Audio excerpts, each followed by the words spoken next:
So we're going to look at the inverse trig from a function perspective. So if sine theta equals a, then there must exist a function where that undoes the a and gets us back to theta. Okay? And we know that that function is our arcsine function. So we can write it like this: if x equals sine y, so our output angle, this is our ratio here. Okay, our input is our ratio.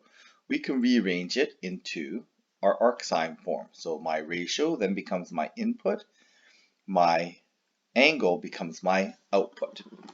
Okay, so this becomes then the arcsine function.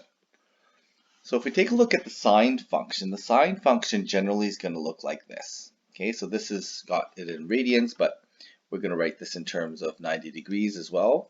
Okay, so this is essentially 90 degrees here, negative 90 degrees here, negative 180 degrees here, and positive 180 degrees here. So our sine function follows this kind of path, or this kind of shape. What we can do is we can inverse it or switch our x and y, and basically our input is going to be our angle. So our input is going to be our ratio, and our ratio is going to be from between negative 1 to 1, and our output is going to be our angle. Now remember that when we use the arcsine on our calculator, we only get one angle. Okay, and to make this a function, what we do is we actually chop off parts of this. So we're going to chop off that part here, okay, because once we do this and this, it doesn't pass our function test anymore, okay, which we can't have. So in order to make this a function, we have to trim. We have to trim this function. So we're only going to use from here to here. So we trim it. And what that does is it makes the arcsine an actual function. And so when we do the arcsine on our calculator treats it as a function. It only gives us angles between negative 90 degrees and positive 90 degrees as the output.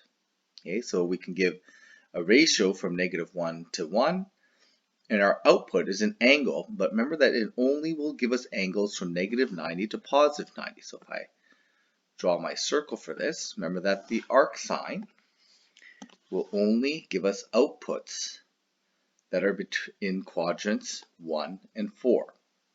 Okay, and that's because of this fact that we actually treat arcsine as a function, and in order to treat it as a function, we can't have the two different y values.